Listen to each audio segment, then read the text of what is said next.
दोस्तों, क्या आप जानते हैं कृष्ण का पांडवों से क्या रिश्ता था? कृष्ण यदुवंशी थे और पांडव कुरुवंशी थे और दोनों की जड़ यानी पिता एक ही थे, राजा ययाति।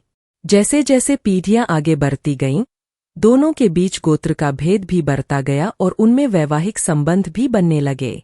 हस्तिनापुर के राजा शांतनु के एक बड़े भाई थे जो बहनी क्षेत्र, आज का पश्चिमी अफगानिस्तान, में राज करते थे और ग्रंथों में वे बालिक नाम से ही प्रसिद्ध है।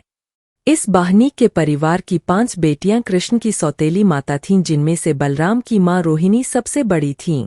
इसी संबंध के आधार पर विदुरजी वसुदेव जी को बहिनोई कहा करते थे। विदुरजी उद्धव से पूछते हैं, हम कुरुवंशियों के बहिनोई वसुदेव जी कुशल से तो है ना?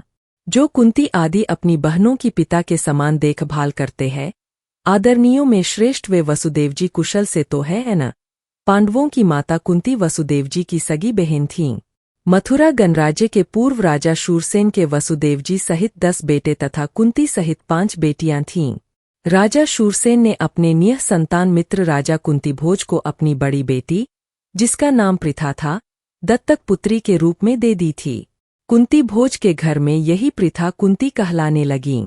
युवावस्था में उनकी शादी राजा धृतराष्ट्र के छोटे भाई पांडु के साथ हुई और बाद में वह 3 पांडवों की माता बनी। प्रसिद्ध ग्रंथ गीता तथा महाभारत में कृष्ण बार बार अर्जुन को पृथा पुत्र इसीलिए कहते हैं।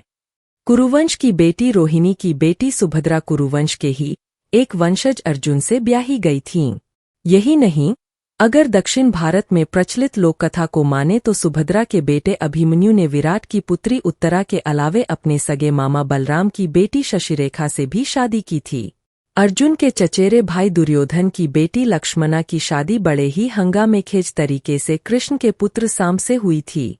यह विवरण इन दोनों वंशों के गणमान्य लोगों के संबंध